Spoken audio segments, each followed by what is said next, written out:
लफ्जिहात और अवैध फंडिंग मामले में फरार चल रहा मुख्य आरोपी और जिसके चलते अब उसने खुद सरेंडर कर दिया है। अनवर कादरी आखिरकार कोर्ट में उसने सरेंडर किया। एडिशनल डीसीपी राजेश दंडोतिया ने बताया कि पुलिस ने उसे गिरफ्तार कर अदालत में पेश किया है और कोर्ट ने अनवर कादरी को 8 दिन की पुलिस रिमांड पर भेज दिया है।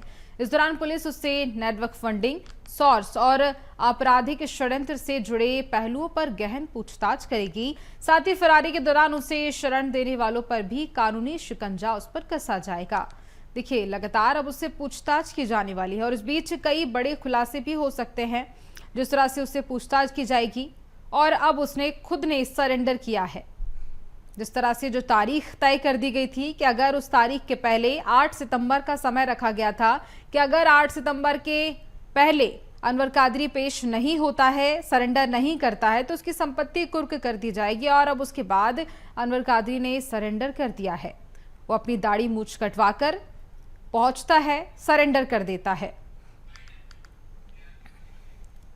में 2 प्रकरण पंजीबद्ध किए गए थे, दुष्कर्म के मामले थे जिसमें मुख्य आरोपी दोनों ही पकड़े गए थे थाना बाड़गंगा में। और उसके बाद इन्वेस्टिगेशन के दौरान और मेमो के आधार पर आपराधिक षड्यंत्र का मामला सामने आया जिसमें कि अनवर कादरी को आरोपी बनाने के आधार मिले, जिस पर से आपराधिक षड्यंत्र के मामले में आरोपी घटना दिनांक से ही फरार था। उसके बाद इसकी गिरफ्तारी के लिए additional CP law and order Amit Singh sir के द्वारा 40,000 का इनाम भी घोषित किया गया था और कोर्ट के माध्यम से बीएनएसएस के तहत उद्घोषणा भी कराई गई थी और कोर्ट के माननीय न्यायालय के द्वारा इसको 8 सितंबर तक सरेंडर होने के लिए कहा गया।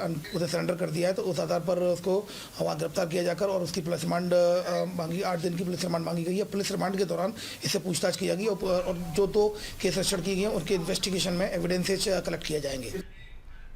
और ज्यादा जानकारी के साथ संवाददाता भारत पाटिल हमारे साथ फोन लाइन पर जुड़ रहे हैं। भारत, अनवर कादरी ने सरेंडर कर दिया है, 8 दिन की रिमांड पर इसे लिया गया है और अब पूछताछ की जाएगी। क्या लगता है, क्या बड़े खुलासे हो सकते हैं और इसके साथ ही कई और ऐसे नाम भी हैं जो सामने आ सकते हैं? भारत, देखिए, अनवर कादरी को लेकर 3 चीज सबसे महत्वपूर्ण पुलिस की इन्वेस्टिगेशन में आएगी। पहला सवाल ये कि अनवर कादरी इन 2 महीनों तक कहाँ छुपा था और कौन उसकी मदद कर रहा था।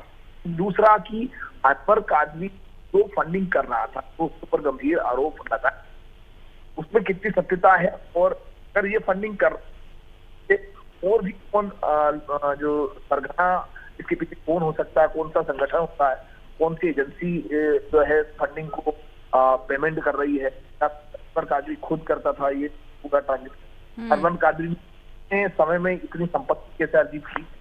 तीसरे सवाल जो अनवर कादरी ने जो अपनी पिस्टल जम्मू कश्मीर में बनवाई थी, जम्मू कश्मीर के लाइसेंस उस पर था, वो लाइसेंस कैसे उसे था, क्या दस्तावेज लगाए, किस तरह से पिस्टल वो वहां से उसे अलग, ये तमाम चीजें इन्वेस्टिगेशन और 8 दिन का जो रिमांड मांगा गया था पुलिस द्वारा, तो तत्काल ही जो न्यायाधीश मीना गुप्ता के समक्ष ये अनवर कादरी जो है वो सामने प्रस्तुत हुआ था।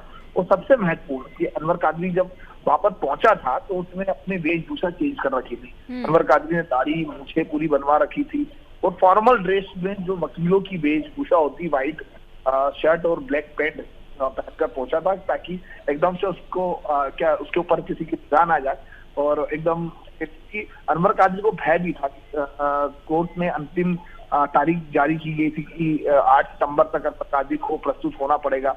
दूसरी ओर पुलिस ने भी अनवर कादरी का जो डाटा था नगर निगम से संपत्ति का वो मांगा गया था, तो उसे ये भी डर था कि चल संपत्ति पर जो है बुलडोजर ना चले। और क्योंकि हाल ही में मछली परिवार पर एक बड़ी कार्रवाई हुई थी, तो ये उससे ज्ञात था कि शायद प्रशासन सख्त हो सकता है।